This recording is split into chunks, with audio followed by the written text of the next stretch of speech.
నమస్తే, welcome to prime debate. This is Suresh కట. ఏపీలో మారుతున్న రాజకీయ సమీకరణాలలో టీడీపీ జనసేనతో బీజేపీ కలిసి నడుస్తుందా?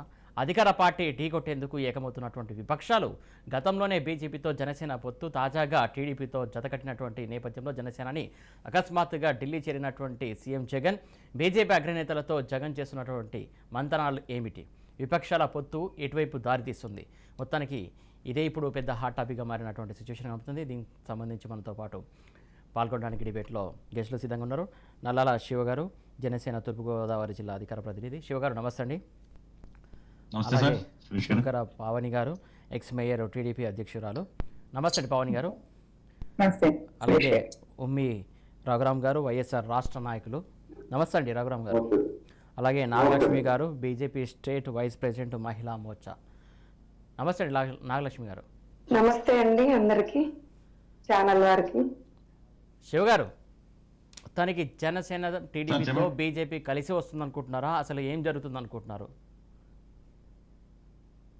సార్ తప్పకుండా సార్, ఎందుకంటే రాష్ట్రంలో ఈ అవినీతి పరిపాలన ఏదైతే ఉందో దాన్ని అంతమొందించడానికి పవన్ కళ్యాణ్ గారు కానీ, చంద్రబాబు నాయుడు గారు కానీ, అంటే మీరు గతంలో కూడా చూసుకుంటే పవన్ కళ్యాణ్ గారు రాష్ట్రానికి ఏది మంచి అయితే జరుగుద్దో ఆ విధంగా ఆయన నిర్ణయాలు తీసుకోవడం జరిగింది. ఇప్పుడే కాదు, ఆయన ఫస్ట్ నుంచి కూడా ఎప్పుడు కూడా ప్రజల గురించి ఆలోచించే మనిషి ఆయన. అలాంటి వ్యక్తి ఈ రోజు రాష్ట్ర బాగు కోసం, మన రాష్ట్రం బాగుపడాలి, ఇప్పుడు ఉన్న పరిస్థితులన్నింటినీ కూడా అధిగమించాలంటే మన ఈ రాష్ట్రం ముందు తీసుకెళ్లాలనే ఉద్దేశంతోనే తెలుగుదేశంతో పొత్తు కుదుర్చుకోవడం జరిగింది. అది ఆయన ప్రత్యేకంగా ఆయన చెప్పడం కూడా జరిగింది. ఇందులో భాగంగా అంటే ఇప్పుడు అధికార పార్టీ ఉంటే ప్రతిపక్ష పార్టీలో ఉన్న నాయకులు సరే ఒకటి తెలుసుకోవాలి ఏంటంటే, ముందుగా మనం ఒక స్టెప్ తీసుకోవాలంటే, అంటే ఇప్పుడు ఇక్కడ వచ్చి మనం మాట్లాడామంటే ఒక స్టెప్ ముందు తీసుకుని వెళ్ళాలంటే, పార్టీ అనేది ఏదైనా సరే తీసుకుని వెళ్ళాలంటే ముందు ఫస్ట్ మనం ఒక రాజకీయ విశ్లేషణ చేసుకుని రాష్ట్రంలో ఉన్న పరిస్థితులను పట్టుకుని ఇక్కడ ఉన్న పరిస్థితులను బట్టి నిర్ణయాలు తీసుకోవడం జరుగుతుంది. అది మా పార్టీ అధ్యక్షులు మేము ముఖం ఉంచాం ఆయన మీద. ఏంటంటే పార్టీ అధ్యక్షుల పరంగా మాకు పవన్ కళ్యాణ్ గారు ఏదైతే చెప్తారో అదే శిరోధార్యం అండి. ఎందుకంటే ఆయన ఏ నిర్ణయం తీసుకున్నా సరే రాష్ట్ర ప్రజల కోసం, రాష్ట్ర బాగు కోసం చేసి అయినా అది మీ అందరికీ తెలిసిందే. ఇది మళ్ళీ మనం పట్టుగా మళ్ళీ దీని నుంచి మనం డిస్కషన్ కూడా అవసరం లేదు. ఎందుకంటే పవన్ కళ్యాణ్ గారు అంటేనే ఒక ప్రజల మంచి అని చెప్పేసి మనం చెప్పను, అసలు అందరితోనే కూడా మనందరం కూడా మాట్లాడచ్చు. అది మనం చెప్పాలి, ప్రజలే చెప్తారు. ఆ విషయం మీకు తెలిసిందే. ఒక్క నిమిషం అండి నాగలక్ష్మి గారు. ఏదైతే కొంతమంది మీ నాయకులు ఇప్పుడు ఉన్నటువంటి సిచ్యువేషన్ పై, జనసేన టీడీపీ పైన కొంత అసహనం వ్యక్తం చేస్తున్నట్టు తెలుస్తుంది. అంటే ఇప్పుడు జనసేన టీడీపీకి దగ్గర అవుతున్నారా, దూరం అవుతున్నారా మీరు? అసలు ఇప్పటి వరకు మామూలుగా అయితే అధిష్టానం చెప్పింది మామూలుగా జనసేన బీజేపీ పొత్తుతోటే ఉంది అని చెప్తున్నారు. దానికి అనుగుణంగానే ఇప్పటి వరకు కూడా మేము కూడా కలిసే పని చేసుకుంటా వెళ్తూ ఉన్నాము. రానున్న కాలంలో ఏంటి అనేటటువంటిది పెద్దలు అధిష్టానం ఏ నిర్ణయం తీసుకుంటే ఆ నిర్ణయంకి కట్టుబడి ఉంటాము. రాష్ట్రంలో ఈ రోజు జరుగుతున్నటువంటి పరిస్థితులు అన్ని మనందరికీ తెలుస్తూనే ఉన్నాయి. ఏదైతే ఒక మహిళా మంత్రి అయ్యవచ్చు, ఇంకొకటి అవ్వచ్చు, ఎవరైనా సరే ఒక అసెంబ్లీకి సంబంధించి అసెంబ్లీలో ఏవైతే డిస్కషన్ చెయ్యాలో, అంటే ప్రజల యొక్క సమస్యలను చర్చించడం మానేసి ఈ రోజు పూర్తిగా ఒకళ్ళ మీద ఒకళ్ళు తిట్టుకోవడం తప్ప ప్రజల సమస్యల్ని గాని, ప్రజల యొక్క బాగోగులు గాని ఈ రోజు పరిష్కరించేటటువంటి దిశగా ఏమీ లేవు. వీళ్ళు రానున్న కాలంలో ఏం చేస్తారు అనేటటువంటిది కూడా ప్రశ్నార్థకంగా మారింది. ఇప్పుడు ఇలాంటి సిచ్యువేషన్స్ లో ప్రజల మనుగడే కష్టమైనటువంటి పరిస్థితి. ఇలాంటి సిచ్యువేషన్స్ లో ఈ యొక్క ప్రభుత్వము రేపు రానున్న కాలంలో అధికారంలోకి వస్తే చాలా వరకు కూడా సామాన్య మానవుడు ఉండేటటువంటి పరిస్థితి లేదు. కాబట్టి అధిష్టానం ఒక మంచి నిర్ణయం తీసుకుంటుందని అనుకుంటా ఉన్నాము.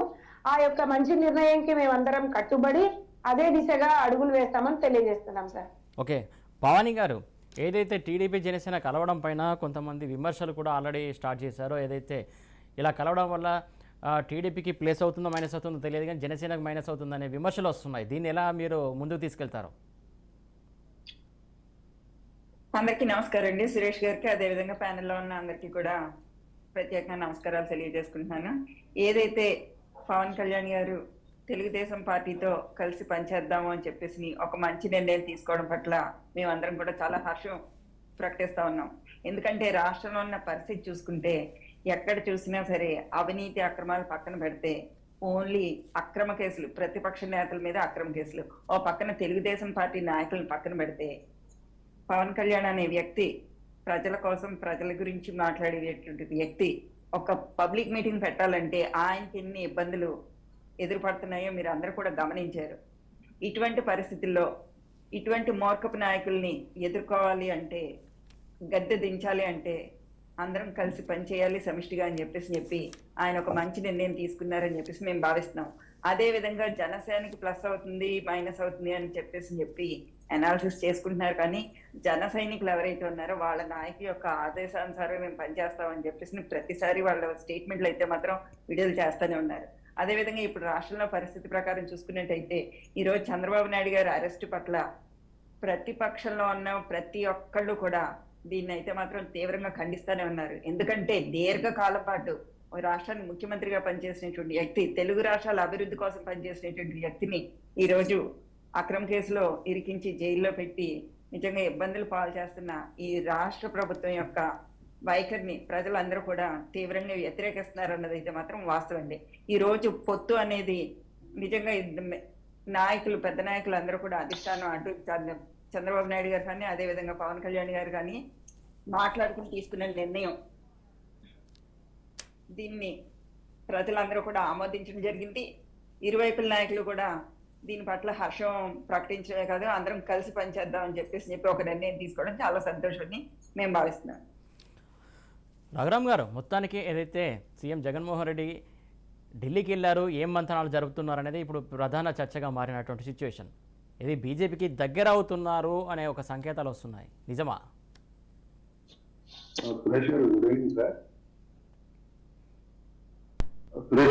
చెప్పండి. గుడ్ ఈవినింగ్ అండి, చెప్పండి రఘురామ్ గారు. ప్యానల్లో ఉన్న వాళ్ళందరికీ తెలియజేస్తూ, సార్ సురేష్ గారు, ప్రజాస్వామ్యంలో రాజకీయ పార్టీని పొత్తు అనేది సర్వసాధారణమైనటువంటి విషయం. ఏ పార్టీ తనని పొత్తు పెట్టుకోవచ్చు. అయితే ప్రధానంగా జనసేన అధ్యక్షులు పవన్ కళ్యాణ్ గారు చెప్పినటువంటి వైసీపీ ప్రభుత్వానికి సంబంధించినటువంటి వ్యతిరేక ఓటు ఎక్కడ కూడా చీలనివ్వకుండా ప్రతిపక్షాలన్నీ ఏకమై ఖచ్చితంగా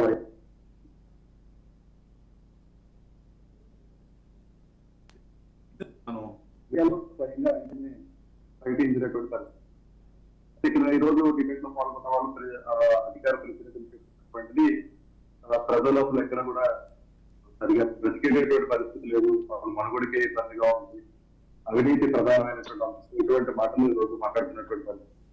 కానీ ప్రధానంగా ఇక్కడ చాలా క్లియర్ గా ఏంటంటే, జగన్మోహన్ రెడ్డి గారిని ఎదుర్కోవాలని అంటే, ఆయన చేస్తున్నటువంటి సంక్షేమ పాలన ఎదుర్కోవాలని అంటే సమిష్టిగా వెళితేనే జగన్మోహన్ రెడ్డి గారిని మనం ఎదుర్కోగలం అనేటువంటి ఆలోచనతో ఈరోజు ప్రతిపక్షాలన్నీ ఏకమవుతున్నటువంటి స్పష్టంగా పవన్ కళ్యాణ్ గారు మాట్లాడినటువంటి మాటలు.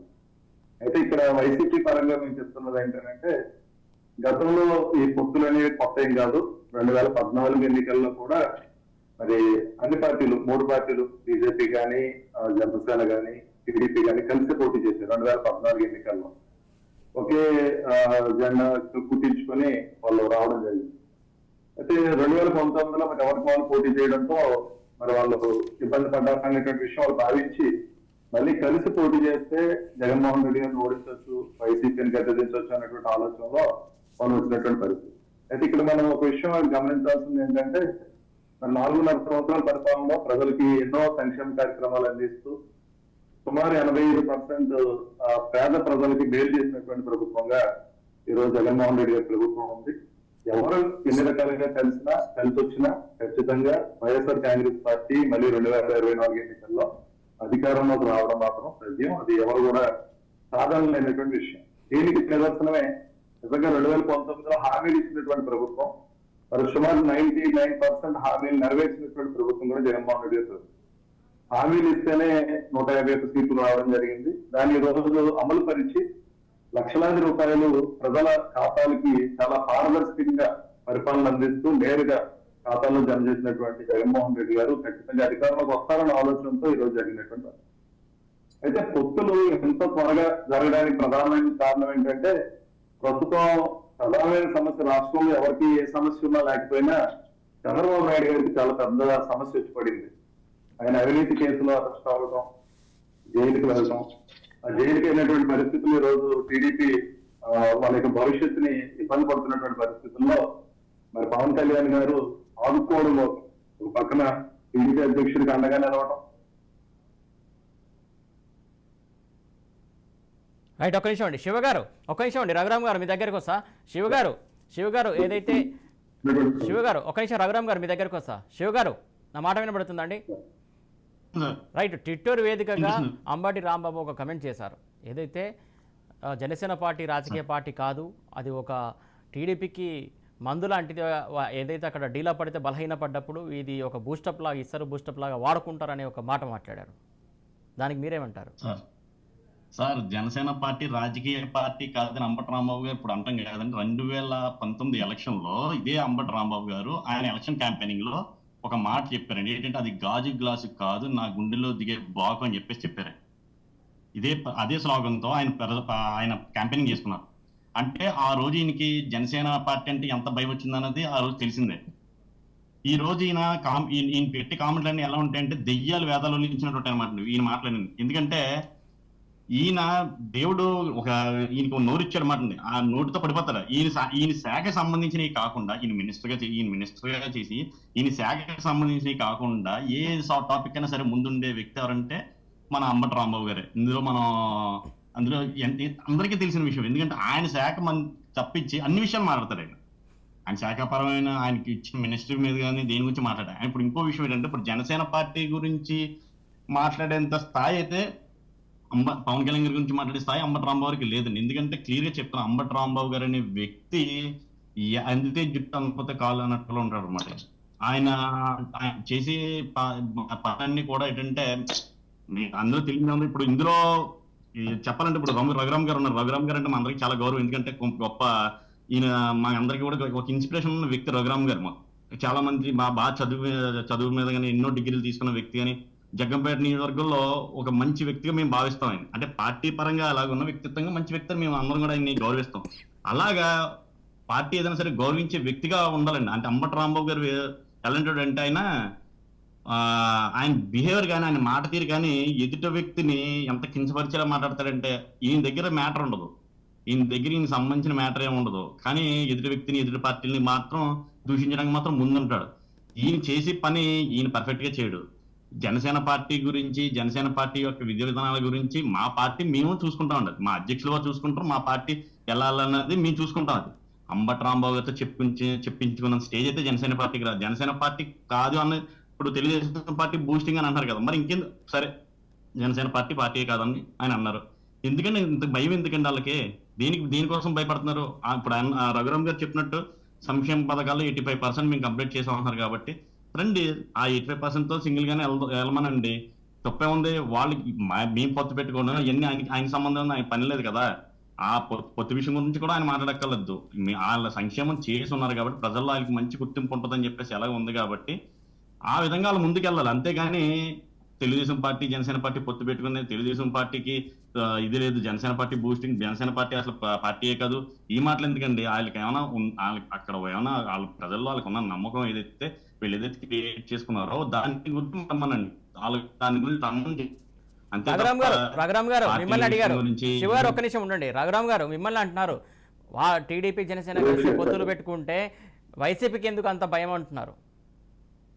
అసలు మేమేం భయపడలేదు సార్. ఇందాక నేను చాలా క్లియర్గా చెప్పాను, మాకు ఏ విధమైనటువంటి భయం లేదు. మేము ప్రజలకి మేలు చేసాం, ప్రజల్ని ఓటు అడిగేటటువంటి అర్హత. కానీ భయపడుతున్నారు కాబట్టి సోషల్ మీడియా వేదికగా సెటైర్లు వేస్తున్నారు, లేకుంటే విమర్శలు చేస్తున్నారు అంటున్నారు. రాజకీయాల్లో విమర్శలు చేయడం అనేది ఈ రోజు రాజకీయాలు గాడి తెచ్చినాయి అనేటువంటి విషయం అందరికీ తెలిసిందే. సోషల్ మీడియాలో అన్ని రాజకీయ పార్టీలు, ఏ ఒక్క రాజకీయ పార్టీలో ఇందులో అతీతంగా మనం చెప్పాల్సిన అవసరం లేదు. ఎవరికి నచ్చినటువంటి విధంగా వాళ్ళు చాలా అప్రజాస్వామికంగా సోషల్ మీడియాని ఉపయోగిస్తున్నటువంటి వాళ్ళందరూ వాళ్ళ విజ్ఞాతిగా మనం వదిలేయాలి తప్పించి వాళ్ళు ఏ రకంగా కంట్రోల్ చేయడం మనకు తెలియదు. రెండవది, ఇప్పుడు ఒకరు ఒక విమర్శ చేస్తే రెండో వాళ్ళు ప్రతి విమర్శ చేయడం అనేది సర్వసాధారణమైన విషయం. ఇక పవన్ కళ్యాణ్ గారు ఆయన స్పీచ్ లో మాట్లాడుతున్నటువంటి తీరు కానీ, లేదా ఆయన ఎదుట పార్టీ వాళ్ళు దూషిస్తున్నటువంటి విధానం కానీ, మరి ముఖ్యంగా సీఎం గారిని మాట్లాడుతున్నటువంటి తీరు కానీ మనం అందరం కూడా చూస్తాం. ప్రజాస్వామ్యంలో ఎక్కడైనా తాట తీయటం, తోడు తీయటం, యుద్ధాలు చేయటం, పోరాటాలు చేయటం ఇవన్నీ ఉండవు. ప్రజాస్వామ్యంలో మనం ప్రజలకు మేలు చేయటం, అలాగే ప్రతిపక్షాలు వాళ్ళ అధికారంలోకి వస్తే ఏ రకమైనటువంటి మంచి చేస్తారో చెప్పుకోవటం, వాళ్ళ మేనిఫెస్టోలో ఏ అంశాలు పెట్టుకున్నారో చూడటం, అలాగే ప్రభుత్వాలు ఏ రకమైనటువంటి తప్పులు చేశాయో తప్పులు ఎత్తి చూపించేటటువంటి కార్యక్రమాలు చేసి ఎన్నికలకు వెళితే ఎవరికి ఏ విధమైనటువంటి ఇబ్బంది లేదు. కానీ ఇక్కడ ఆ విధమైనటువంటి విధానంలో కాకుండా ప్రజలకు ఏం చేస్తామో చెప్పకుండా, వాళ్ళ మేనిఫెస్టో ఏంటో చెప్పకుండా, జగన్ గారు చేస్తున్నటువంటి దాంట్లో ఏ తప్పులు ఉన్నాయో ఆ తప్పులు ఏ రకంగా సరి చేయడానికి వాళ్ళ భవిష్యత్తులో ఏ రకమైన కార్యాచరణ చేయదలుచుకున్నారో అవి చెప్పకుండా ఎంతసేపు వ్యక్తిగతమైనటువంటి దోషంలో ఏ రాజకీయ పార్టీ వ్యక్తిగతమైన దోషం చేసినా తప్పుగానే భావించాల్సిన అవసరం ఉంది. ప్రజాస్వామ్యంలో అంతిమ నిర్ణేతలు ఎవరు అంటే ప్రజలు అంతిమ నిర్ణేతలు. మనం చెప్పాల్సింది ఏంటంటే ప్రభుత్వ పరంగా మనం ఏం చేస్తున్నామో ప్రభుత్వం చెప్పుకోవాలి. ప్రభుత్వం చేస్తున్నటువంటి తప్పులు ఏమున్నాయో ఆ తప్పులు ఏ రకంగా సరిచేసి ప్రభుత్వం ఏం చేస్తామో ప్రతిపక్షాలు చెప్పుకోవాలి. ఓకే, విషయం ఏంటంటే ఒక నిమిషం మీ దగ్గరకు వస్తాను. పావని గారు, ఏదైతే తెలుగుదేశం పార్టీ బలహీన పడుతుంది అంటున్నారు, దానికి మీరేం చెప్తారు? ఈ రోజు తెలుగుదేశం పార్టీ బలహీన పడుతుంది అని చెప్పి చెప్తున్న వాళ్ళకి ఒకటే సమాధానం ఉంది.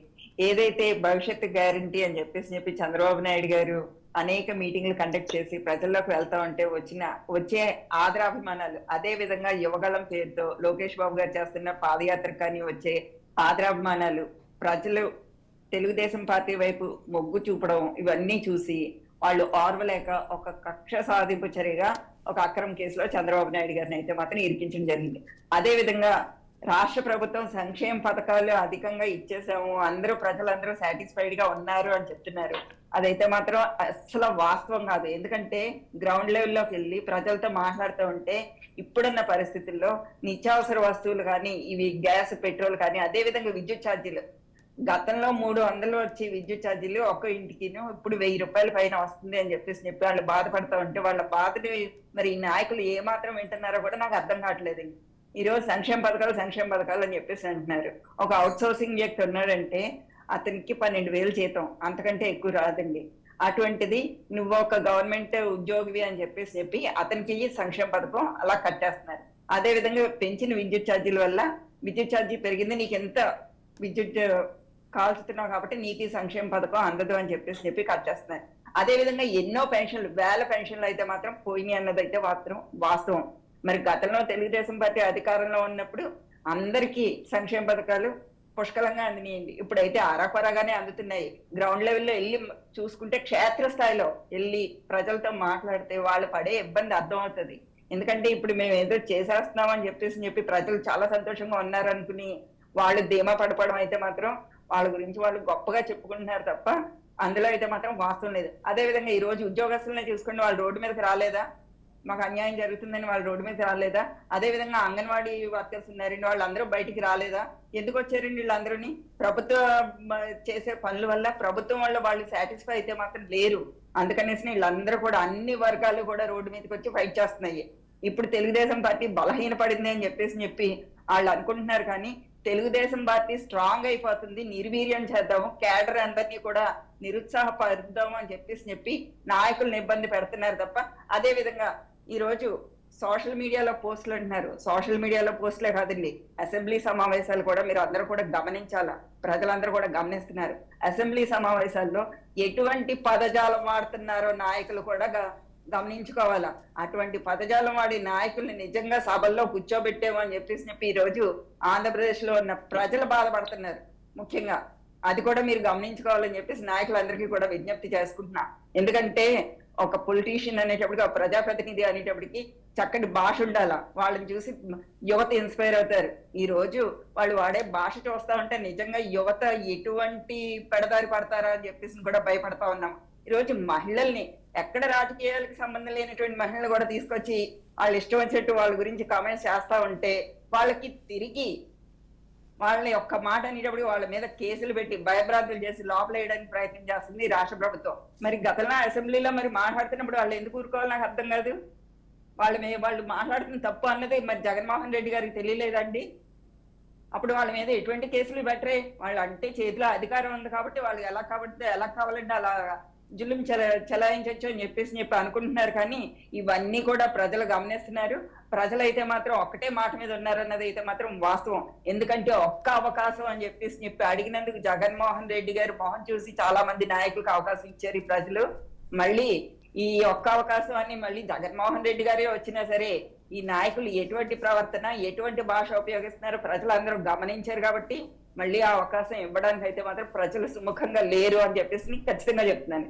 ఓకే పవన్ గారు, ఒక నిమిషం మీ దగ్గర వస్తాను. నాగలక్ష్మి గారు, ఏదైతే గత టీడీపీ ప్రభుత్వం అభివృద్ధి చేసిందా, అలాగే ఎంప్లాయ్మెంట్ సంబంధించి నోటిఫికేషన్లు ఇచ్చిందా, అలాగే ఏదైతే వైసీపీ ప్రభుత్వం ఇచ్చిందా, ఏ ప్రభుత్వ హాయంలో ఆంధ్రప్రదేశ్ అభివృద్ధి వైపు ముందుకెళ్ళింది చెప్పండి. ఇప్పుడు మన వైసీపీ సోదరులు మాట్లాడినప్పుడు విన్నాను సార్. అయితే ఇప్పుడు ఏ ప్రభుత్వం ఏం చేసింది అనే దానికంటే ఇప్పుడు ప్రస్తుతం అయితే ప్రజలైతే చాలా సఫర్ అవుతున్నారు అనేది చాలా స్పష్టంగా అర్థమవుతుంది. మన సోదరులు వైసీపీ సోదరులు చక్కగా మాట్లాడారు, బాగుంది. కానీ ఇప్పుడు చేసినటువంటి ఏదైతే మేనిఫెస్టోలో పెట్టినటువంటి పథకాలన్నిటినీ, ఏది నవరత్నాల పథకాలన్నిటినీ ఇంప్లిమెంటేషన్ చేశాము, ఈ యొక్క పథకాలన్నీ కూడా బాగా అభివృద్ధిలోకి వచ్చాయి, బాగా చేశాము, చాలా మంది ప్రజలు ఆనందం ఉన్నట్టు భావంతో చెప్పారు. ఒకసారి ఆడవాళ్ల మంగళ సూత్రాలతో ఆడుకుంటున్నటువంటి వైనం ఈ రోజు కనబడుతుందా? స్పష్టంగా గవర్నమెంట్ హాస్పిటల్స్ లో ఏ హాస్పిటల్స్ కి వెళ్ళినా డబ్బులున్నోడు ప్రైవేట్ హాస్పిటల్కి వెళ్ళాడు. లిక్కర్ ఈ రోజు పెద్ద స్కామ్ గా మారిపోయింది. నేను రానున్న ఎలక్షన్స్ లో గెలిస్తే గనక మళ్ళీ ఎలక్షన్స్ కి లిక్కర్ ని పూర్తి స్థాయిలో ఎత్తివేసిన తర్వాతే మళ్ళీ ఓటు అడగడానికి వస్తాను, లేకపోతే రాను అని చెప్పడం అనేది జరిగింది. మరి ఇప్పుడు ఈ లిక్కర్ సేల్స్ పరిస్థితి ఏంటండి? అసలు కంపెనీలన్నీ తీసేసి సొంత బ్రాండ్లను పెట్టేసి ఆ రకంగా దందాగిరి చేసుకుంటా కేవలం వాళ్ళ స్వార్థ ప్రయోజనాలు, వాళ్ళ డబ్బులు, వాళ్ళ ఖజానాలు నింపుకుంటమే పరిస్థితి ఈ రోజు కనబడుతుంది.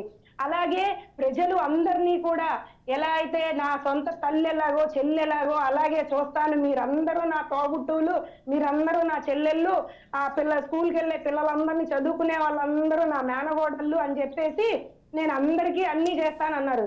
ఒక తల్లికి 2-3 పిల్లలు పుడితే ఒక పిల్లకే స్కాలర్షిప్ ఇవ్వడం, అమ్మఒడి ఇవ్వడం అనేది ఎంతవరకు సమంజసం అండి? ఒక పిల్లకే అమ్మఒడి 15,000 12,000 ఇచ్చేస్తే మిగతా పిల్లలు చదువుకోవద్దా? అంటే మిగతా పిల్లలు ఏం చేయాలి? గర్దలు కాయాలా?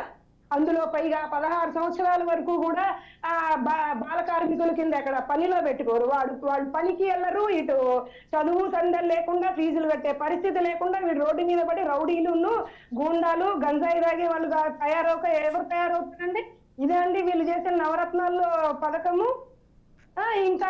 ఇంకా రేషన్ కార్డులు, కరెంటు చూస్తున్నాం జనసేనాని చాలా ఘాటుగా స్పందించారు వైసీపీకి సంబంధించినటువంటి ప్రభుత్వం పైన. ఎన్డీఏలో ఉంటే ఏంటి, లేకుంటే ఏంటి అనేది కూడా మాట్లాడారు. ప్రధానంగా రఘురామ్ గారు, పవన్ కళ్యాణ్ అలాగే జనసేన పార్టీ ఎన్డీఏలో ఉంటే వైసీపీకి ఎందుకు అంత భయం అనేది కూడా మళ్ళీ మాట్లాడినటువంటి ప్రస్తావన. సార్ భయపడుతుంది వాళ్ళు సార్, మేము కాదు. ఇప్పుడు ఆయన మాట్లాడుతున్నటువంటి మాటలు ఏ రకంగా ఉన్నాయో మీరు కూడా విన్నారు, మనందరం కూడా విన్నాం. అంటే ఏ రకంగా ఉన్నాయంటున్నారు?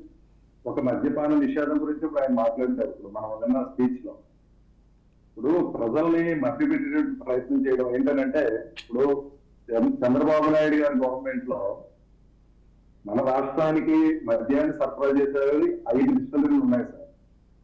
ఈ 5 కూడా చంద్రబాబు నాయుడు గారి గవర్నమెంట్ లో ఇచ్చినటువంటి పర్మిషన్ కాదండి. ఒక మాట రఘురామ్ గారు, మీరు మద్యపాన నిషేధం చేస్తానని చెప్పారు, ఆల్రెడీ మీ టర్మ్ అయిపోయే పరిస్థితికి వచ్చింది, ఇప్పటికీ దాని ఊసే లేదు. విడుదల వారే అన్నారు, ఒక్క విడతైనా చేశారా మీరు? మద్యపానాన్ని నిషేధిస్తామని, దశల వారీగా నిషేధిస్తామని ఎన్ని దశల్లో ఇప్పటి వరకు జరిగింది?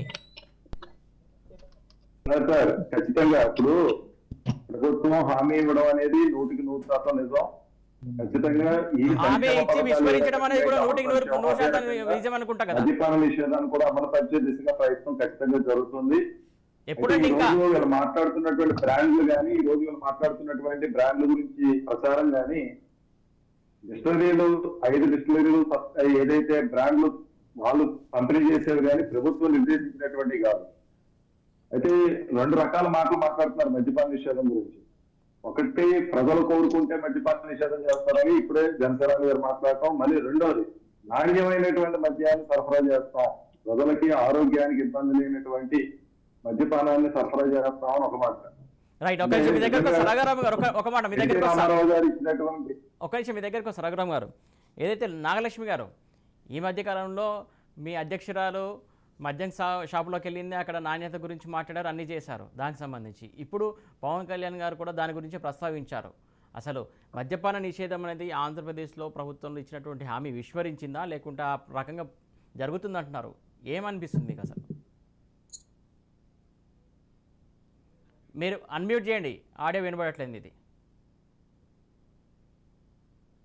ఏదైతే ఇప్పుడున్న ప్రభుత్వం ఏదైతే ఉందో మద్యాన్ని పూర్తి స్థాయిలో అంచెలంచెలుగా మద్యపాన నిషేధాన్ని ఎత్తివేసి పూర్తిగా మద్యపాన నిషేధం అయిన తర్వాతనే మేము ఎలక్షన్ కి వస్తాము, ఖచ్చితంగా నెక్స్ట్ ఎలక్షన్స్ కి వచ్చేటప్పుడు మేము మద్యపాన నిషేధం అయిన తర్వాతనే మేము ఓటు అడగడానికి మీ ఇంటికి వస్తామని చెప్పినటువంటి ఈ యొక్క జగన్మోహన్ రెడ్డి గారు ఈ రోజు మద్యపాన నిషేధాన్ని ఎత్తివేయకపోగా సొంత బ్రాండ్లు ఏవైతే ప్రైవేట్ బ్రాండ్లను పెట్టి డమ్మీ బ్రాండ్లని ఈ రోజు ప్రజల యొక్క జీవితాలతో ఆడుకుంటున్నటువంటి పరిస్థితి.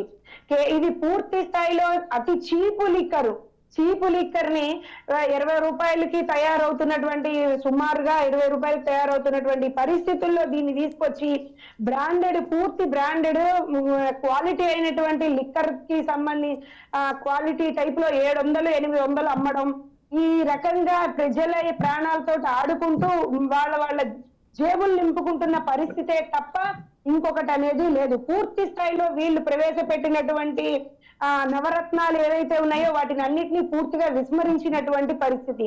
ముఖ్యంగా పేదవాడు ఈ రోజు చాలా ఇబ్బంది పడుతున్నటువంటి పరిస్థితి. చెత్తపై పన్ను వేశారు.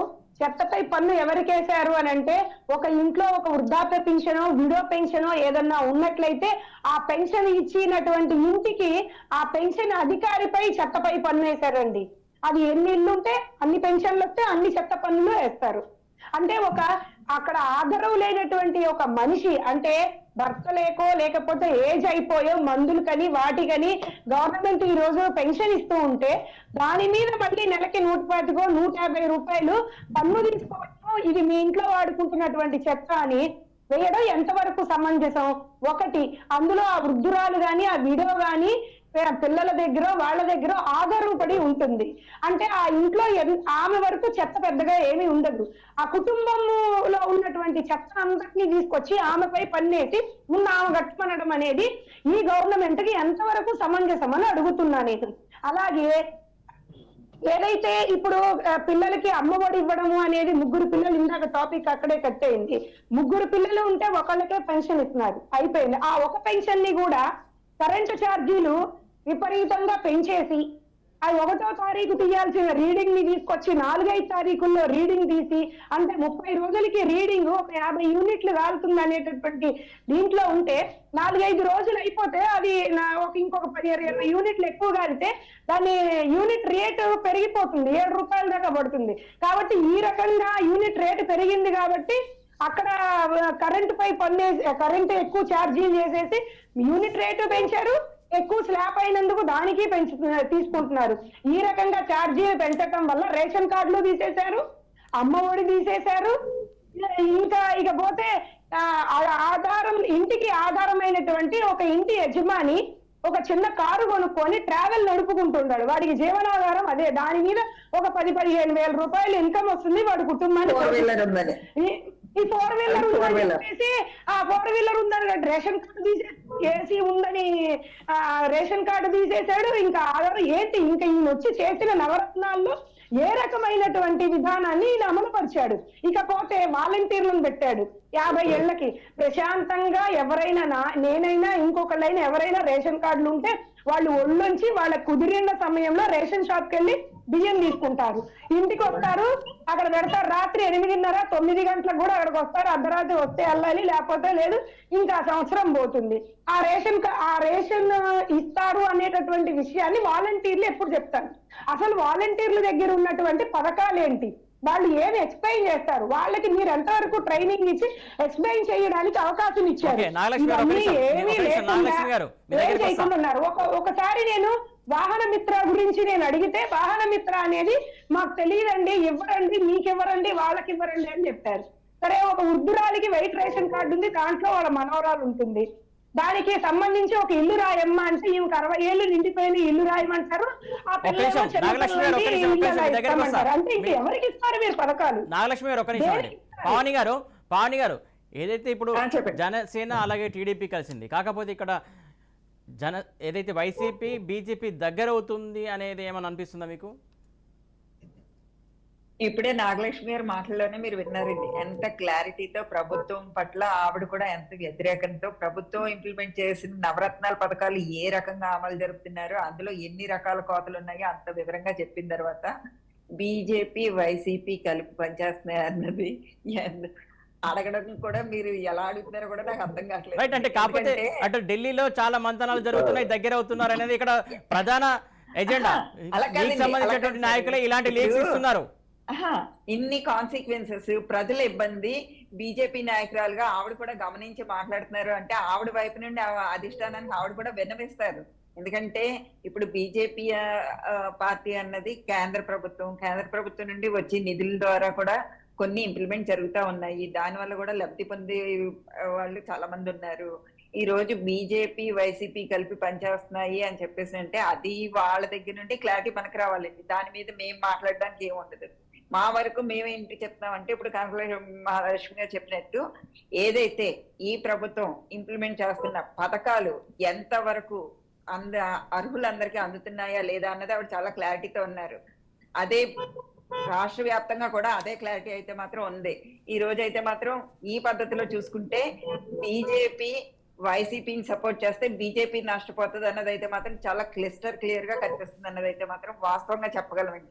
ఎందుకంటే ఈ రోజు రాష్ట్ర ప్రభుత్వం మద్యపానం గురించి పవన్ కళ్యాణ్ గారు మాట్లాడినా, మన సోదరిమణి మాట్లాడినా కూడా సంపూర్ణ మద్యపాన నిషేధం చేస్తానని చెప్పి మహిళలకు హామీ ఇచ్చి వచ్చి 4.5 ఏళ్ళు అవుతున్నా సరే దాన్ని ఇంకా అంచెలంచెలుగా తగ్గిస్తామని చెప్పి చెప్తున్నారు. అంటే ఇంకొక 6 నెలల్లో కిందకి దిగిపోయి వీళ్ళు ఇంకా అంచెలంచెలుగా ఏం తగ్గిస్తారండి నాకు అర్థం కాదు. ఇంకా ఏ హామీ ఇస్తారో నాకు అర్థం కాలేదండి. ఆల్రెడీ చాలా మంది కల్తీ సారాతో చాలా మంది చనిపోయారు. వాళ్ళ కుటుంబాలకి ఏ మాత్రం ఆర్థిక సహాయం అందించారు ఈ ప్రభుత్వం? ఎవరికాళ్ళు ఒక జనసేన పార్టీ నుండి ఒక టీడీపీ పార్టీ నుండి సొంత డబ్బులు ఖర్చు పెట్టి వాళ్ళకి ఆర్థిక సహాయం అందించడం జరిగింది. కానీ వీళ్ళు ఏమాత్రం న్యాయం చేశారు? ఆ కుటుంబాలకి ఏమాత్రం సపోర్ట్ చేశారు? ఇంకా ఈ కల్తీ మద్యాన్ని ఎంకరేజ్ చేస్తున్నారు అంటే కేవలం రెవెన్యూ సంపాదించుకోవడానికే వీళ్ళైతే మాత్రం ఇవన్నీ ఎంకరేజ్ చేస్తున్నారు తప్ప ఎక్కడ రెవెన్యూ ఎలా పెంచాలి, ఏం చెయ్యాలి అన్న ఆలోచన కానీ అటువంటి సమర్థత కానీ ఈ రాష్ట్ర ప్రభుత్వానికి కానీ ముఖ్యమంత్రి గారికి కానీ లేకపోవడం వల్ల ఈ పరిస్థితులన్నీ ఏర్పడుతున్నాయండి. శివ గారు, ఇక్కడ కొన్ని విషయాలు చూసుకున్నట్లయితే ఇందాక జనసేనని మాట్లాడినప్పుడు మొత్తానికి ప్రధానంగా కేసుల ప్రస్తావన మళ్ళీ తీసుకొచ్చారు. ఎవరిపైన ఎలాంటి కేసులు పెడుతున్నారో అన్నీ గమనిస్తున్నాం అంటున్నారు. అంటే తర్వాత ఏం చేయబోతున్నారు, ఏం జరగబోతుంది అనుకోవాలి? సార్ అదే చెప్తున్నాం సార్. ఇప్పుడు వీళ్ళు పెట్టే అక్రమ కేసులు అయితే ఏవైతే ఉన్నాయో, ఇప్పుడు వైసీపీ ప్రభుత్వం కక్ష సాధింపు చర్యగా ఎవరైతే ప్రశ్నిస్తారో వాళ్ళందరి మీద కూడా అక్రమ కేసులు పెట్టి వాళ్ళని జైల్లో పెట్టడం జరుగుతుంది. అది ఇప్పుడు రాష్ట్రం మొత్తం కూడా ప్రతి ఆఖరికి చిన్నపిల్ల ఉన్నాడు అదే చెప్తున్నాడు. ఎందుకంటే ప్రశ్నిస్తే జైల్లో పెట్టి ఏదో కేసులు బనాయించేసి జైల్లో దోషేస్తారు అంతేండి. దాని మించి ఇందులో అంటే చెప్పేది ఏంటంటే టైం మీది, ఇప్పుడు మీకు టైం ఉందని చెప్పేసి మీ చేతిలో అధికారం ఉందని చెప్పేసి మీరు ఇలా రెచ్చిపోతున్నారు తప్ప రేపు గవర్నమెంట్ మారితే మీ పరిస్థితి ఏంటన్నది మీరు ఆలోచించుకుంటలేదు. మళ్ళీ మీరు మా దగ్గరికే రావాలి అని చెప్పేసి గతంలో 2 రోజుల క్రితం మన జరిగిన మీటింగ్ లో కూడా అదే చెప్పారు ఆయన క్లారిటీగా. మీరు ఈ రోజు అధికారం మీ చేతిలో ఉందని మీరు రెచ్చిపోయి మీరు మాట్లాడుతుంటే రేపు అధికారం మా చేతిలోకి వచ్చిన తర్వాత మీరు మళ్ళీ మా చుట్టూ పరిగెట్టాలి, అన్న ఇలాగని చెప్పేసి పరిగెట్టాలి, ఇలా జరిగింది ఇలా చేయండి, కొంచెం సాయం చేయండి అని చెప్పి మీరు పరిగెట్టాలని చెప్పేసి క్లియర్ కట్ గా చెప్పింది ఏంటంటే ఈ కక్ష సాధింపు చర్యలు అనేవి ఉండకూడదు. రాజకీయంగా చేయాలి తప్ప వ్యక్తిగతంగా కక్ష సాధింపులు అనేవి ఉండకూడదు అనేది పవన్ కళ్యాణ్ గారి ముఖ్య ఉద్దేశం అన్నమాట. అందులో భాగంగానే ఇప్పుడు రఘురామ్ గారు ఒక మాట అన్నారండి, మద్యపాన నిషేధం గురించి పవన్ కళ్యాణ్ గారు చెప్పారు. ఇప్పుడు పవన్ కళ్యాణ్ గారు ఏం చెప్పారంటే మద్యపాన నిషేధంలో గ్రామం లెవెల్లో గ్రామాల్లో ఎక్కడైతే వాళ్ళు సంపూర్ణ మద్యపానం కోరుకుంటున్నారో అక్కడ మనం వాళ్ళకి బెనిఫిట్ అంటే వాళ్ళకి ఏదైనా ఇచ్చి ఇంకా దాన్ని డెవలప్ చేసి ఆ మద్యపాన నిషేధాన్ని చెయ్యాలని చెప్పేసి ఆయన మా మాటల్లో చెప్పారు. ఇప్పుడు క్లియర్ గా చెప్పింది అది. అంతేగాని ఇంకొక మాట కూడా చెప్పారండి, సెల్ఫ్ కంట్రోల్. ప్రతి ఒక్కరికి సెల్ఫ్ కంట్రోల్ అన్నది ఉంటే మనం ఏదైనా ఇంప్లిమెంట్ చేయగలం చెయ్యొచ్చు అని చెప్పేసి చెప్పారు. అయితే ఇప్పుడు ఇంకో విషయం ఇక్కడ మనం మాట్లాడుకోవాల్సింది ఏంటంటే, ఇదే వైసీపీ ప్రభుత్వం ఇలా మేనిఫెస్టోలో ఫస్ట్ అప్పుడు పెట్టింది ఏంటంటే సంపూర్ణ మద్యపాన నిషేధం అని చెప్పేసి ఒక పాయింట్ పెట్టి ఒక మేనిఫెస్టోలో ఒక హామీ పెట్టారు వాళ్ళు. కానీ ఈ రోజు వరకు ఎక్కడ కూడా దాని గురించి మాట్లాడింది కానీ దాని మీద ఇంప్లిమెంట్ చేసింది కానీ ఎక్కడ జరగలేదు. పైపెచ్చు కొత్త ఈ వైసీపీ అన్ని కూడా కొత్త రకం బ్రాండ్లు వచ్చాయి వీళ్ళకి. మన రాష్ట్రంలో ఎక్కడ లేని బ్రాండ్లన్నీ కూడా మన రాష్ట్రంలో కనబడుతున్నాయి. అది మరి అవి ఎవరు తయారు చేస్తున్నారో, ఈ డబ్బు అంతా ఎవరి దగ్గరికి వెళ్తుంది అనేది అందరికి తెలిసిన విషయం. అది క్లియర్ కనిపిస్తుంది. ఎందుకంటే గత ప్రభుత్వంలో లేని బ్రాండ్లు కానీ, గత ప్రభుత్వంలో లేని మందు కానీ ఎక్కడైనా సరే ఏర్లే పారుతుంది. ఇలాంటి మందు తీసుకుని చాలా మంది చనిపోవడం జరిగింది. గతంలో ఈ మందు కోసం ఒకవేళ ఇంత రేటు పెట్టి కొనుక్కోలేక నాటు సారాన్ని కూడా ప్రోత్సహించారు కొంతమంది నాయకులు కూడా. ఏంటంటే నాటు సారాన్ని ప్రోత్సహించి కల్తీ సారా ద్వారా కొంతమంది ప్రాణాలు కూడా గాల్లో కలిసిపోయాయి. ఆ విషయం తెలిసింది. కానీ ప్రభుత్వం నుంచి ఎటువంటి దీని మీద తీసుకునే చర్యలు ఏ చర్యలు కూడా ఎటువంటి చర్యలు పైపెచ్చి అన్ని పక్కన పెడితే దీని గురించి మాట్లాడిన వాళ్ళు మాత్రం ఏదో కేసులు ఇరికించి తోసేయడం అనమాట. ఏదో కేసులు ఇచ్చి జైల్లో పెట్టాడు, ఏదో కేసులు ఇచ్చి ఇరికించాడు, జైల్లో పెట్టాడు. అంతే. వీళ్ళు తెలిసింది ఏంటంటే మాట్లాడినా ప్రశ్నించినా సరే ఫస్ట్ వీళ్ళు చేసే పని ఏంటంటే వాళ్ళు నోరు నొక్కాలి. ఏదో విషయంలో ఏదో దాంట్లో తోసి ఏదో కేసులో ఇరికించడం, లోపల పెట్టేయడం, వాళ్ళని ఆపేయాలి. ఎట్టి బస్సులు అక్కడ మాట్లాడడం లేకుండా ఆపేయాలి. దాని మీదే వీళ్ళు ఫోకస్ అంతే. కానీ ఎక్కడైనా సరే ఇక్కడ మిస్టేక్ జరుగుతుంది, ఇక్కడ పొరపాటు జరుగుతుంది, ఈ మద్యపానాన్ని దీన్ని ఎలాగా నిషేధించాలి, దీన్ని ఎలా ఆపాలి, కంట్రోల్. ఒక టైంలో ఇదే సీఎం గారు ఒక మాట అన్నారు, రేట్లు పెంచితే మందు దాగి వాళ్ళు మానేస్తారన్నారు. రేట్లు పెంచేస్తే మందు దాగి అది అసలు ఈయనకి సలహా ఇచ్చే ఎలా వ్యవహరిస్తుంది కానీ అంటే అసలు రేట్లు పెంచితే జేబులు నిండుతాయండి, వాళ్ళ జేబులు పెంచితే మందు దాగి మానేసేవాళ్ళు ఎవరున్నారండి? అప్పో రేట్లు పెంచి నాణ్యమైన మందు ఇస్తారా అంటే అది లేదండి. ఇక్కడ రేట్లు పెంచేసి రకరకాల వీళ్ళ సొంత తయారీలు చేసేసి ప్రజల ప్రాణాలతో మాత్రం ఆడుకుంటున్నారండి. అదే చెప్పగలం.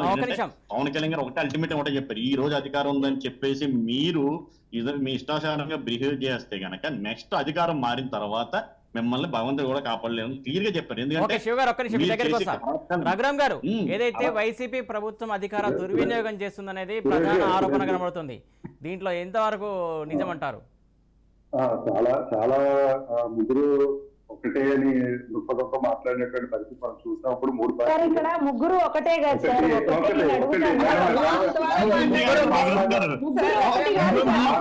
ఎవరికి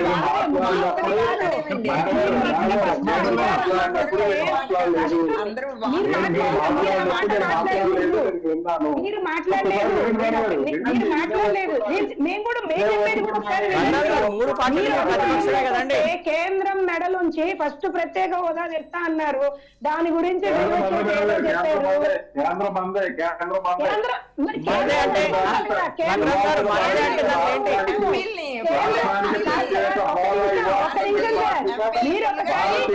కేంద్రానికి వెళ్ళి మీరు అడుగుతున్నారా? కేంద్రానికి వెళ్ళి మీరు అడుగుతున్నారా? మీరు కేంద్రానికి వెళ్ళి మీరు అడిగారా? జగన్ రెడ్డి గారు ఏ విషయంలో ఎక్కడికి వెళ్ళి అడుగుతున్నారు అనేది, ఏం అడుగుతున్నారు అనేది బయటికి తెలియదు.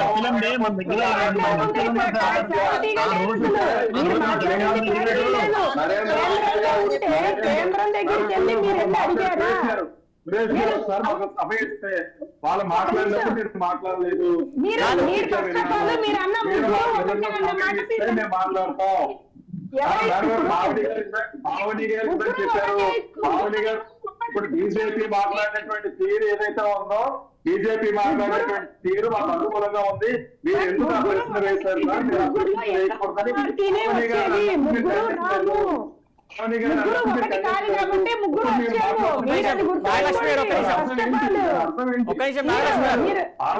అన్నప్పుడు మీరు మాట్లాడలేదు.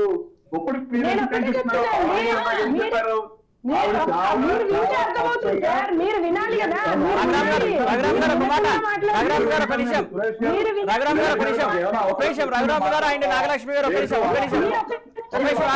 ఒక్క నిమిషం మీరు ఆగితే మేమేం చెప్తాము వినేది. నాగలక్ష్మి గారు ఎవరు అందరు చూస్తారు సార్, ఎవరు చూడకుండా ఏమి ఉండరు. నేను అంటుంది ఒకటే, నేను కూడా అదే అంటున్నాను. ముగ్గురు ఒకటే అయితే ముగ్గురు రారు, ఒకళ్ళే వస్తారు. రఘురామ్ గారు ఒక నిమిషం ఆగండి. రఘురామ్ గారు ఒక నిమిషం ఆగండి. నాగలక్ష్మి గారు ఎవరి వ్యక్తి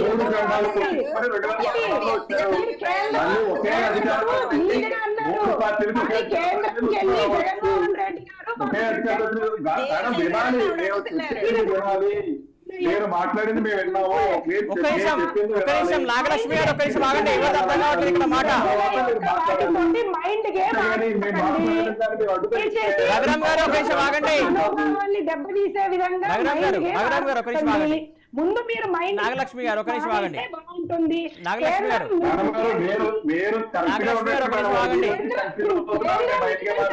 కానీ మీ కార్యకర్తలు ఎందుకు కన్ఫ్యూజ్ అవుతున్నారు? ఒక నిమిషం నాగలక్ష్మి గారు రఘురామ్ గారు 1 by 1 మాట్లాడండి. మీరు కరెక్ట్ గా స్టబన్ గా ఉంటే మేడం గారు నన్ను మాట్లాడివ్వండి. సురేష్ గారు అవకాశం ఇస్తుంటే మాట్లాడతాం. ఒక నిమిషం ఆగండి. 1 by 1 మాట్లాడుకుందాం, అర్థమవుతుంది. ఒక నిమిషం ఆగండి. 1 by 1 మాట్లాడుకుందాం. ఒక నిమిషం ఆగండి. రఘురామ్ గారు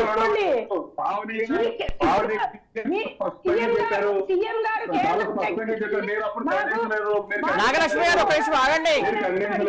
నాగలక్ష్మి గారు ఒక నిమిషం ఆగండి. ఆయన ఏం మాట్లాడతారో తెలీదు, ఆయన ఏం చేస్తారో తెలీదు. రఘురామ్ గారు ఒక నిమిషం ఆగండి. మీరు మాట్లాడుకుంటే ఇక్కడ ఎవరికి అర్థం కావట్లేదు. మీరు మాట్లాడేది ఒక్క నిమిషం ఆగండి. మాట్లాడేది మీరు వినండి. ఒక నిమిషం ఆగుతారా? మీరు ముగ్గురు మీకు అవకాశం వచ్చినప్పుడు మీకు అవకాశం వచ్చినప్పుడు మాట్లాడండి. ముగ్గురు అది కరెక్ట్ కాదు, అది కరెక్ట్ కాదు. ప్రజలు చూస్తున్నారు, ప్రజలు వింటారు. మీరు మాట్లాడేది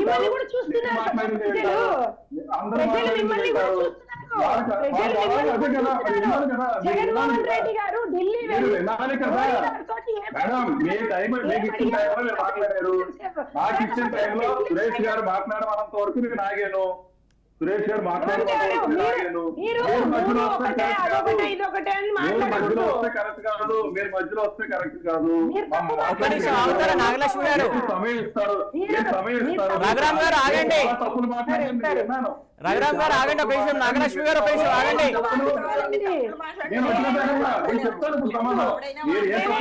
భవాని గారు ఒక నిమిషం ఆగండి. మాట్లాడితే మీకు అర్థమవుతుంది, అర్థమవుతుంది. సమయం లేదండి, సమయం మించిపోతుంది. ఆగితే ఒక నిమిషం కంక్లూజన్ చూద్దాం. మీరు నా మాట వినిపించుకోవట్లేదు. మీరు ఎవరు? నేను కంట్రోల్ చేస్తున్నా కూడా నా మాట వినిపించుకోవట్లేదు. మీరెవరు? మీరు మాట్లాడుకుంటున్నారు. ఎవరు వాయిస్ సరిగా అర్థం కావట్లేదు. ఒక్క నిమిషం రఘురామ్ గారు, నేను కంట్రోల్ చేస్తున్నా కూడా మీరే పట్టించుకోవట్లేదు ఇక్కడ. ఒక్క నిమిషం ఆగండి. అందరూ ఒకేసారి మాట్లాడితే జనాలకి ఏది అర్థం కావట్లేదు వాయిస్ అక్కడ. ఒక నిమిషం ఆగండి. మీరు ఇందాక ఒక మాట అన్నారు. ఒక మాట రఘురామ్ గారు ఒక మాట. ఒక్క నిమిషం. మీరు ఒక మాట అన్నారు, కేంద్రంలో ఉన్నది మన బీజేపీ అని అన్నారు. ఏంటి దాని అర్థం? అవును సార్, బీజేపీ ప్రభుత్వం రాష్ట్రంలో ఉన్న 28 రాష్ట్రాలకి ప్రభుత్వం, 8 కేంద్ర పాలిత ప్రాంతాలకి ప్రభుత్వం. ఏ రాష్ట్రంలో ఏది అవసరమో గుర్తించాల్సినటువంటి బాధ్యతకి బీజేపీ కూడా ఉంది. అంటే మీరు మనదంటే దానికి పుట్టుకు ట్రై చేస్తున్నా మీరు రఘురామ్ గారు, పుట్టుకు ట్రై చేస్తున్నా మీరు అడిగారా అని అడుగుతున్నారు. కాదు, పుట్టుకు ఏమైనా ట్రై చేస్తున్నా మీరు? ఇందాక రఘురామ్ గారు ఒక నిమిషం. రఘురామ్ గారు ఒక నిమిషం. నాగలక్ష్మి గారు ఒక మాట అడిగారు. మీరు ప్రశ్నిస్తే ఇస్తారు, మీరు అడిగితే ఇస్తారు. బీజేపీని మీరు అడిగారా అని అడగడం ఎంతవరకు సంబంధించాం?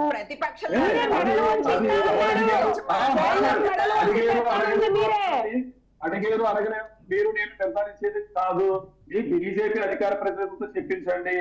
ఆంధ్రప్రదేశ్ నుంచి ఏ రోజున మమ్మల్ని ప్రత్యేక హోదా గురించి అడగలేదు జగన్మోహన్ రెడ్డి అని మీరు మీ పార్టీ ప్రతినిధులతో చెప్పించండి. చెప్పిస్తే మేము యాక్సెప్ట్ చేస్తాం. మీరు పవన్ గారు చెప్పండి. పవన్ గారు చెప్పండి. ఒక నిమిషం.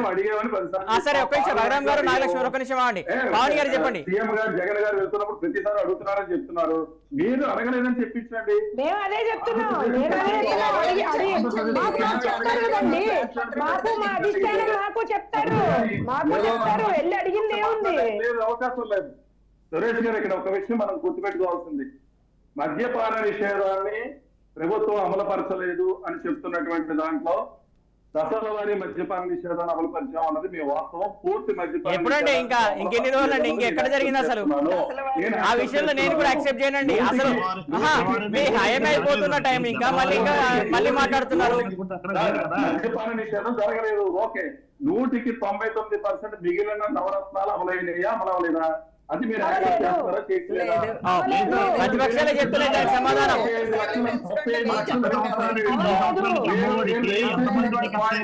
మీరు రేస్ చేసినటువంటి పాయింట్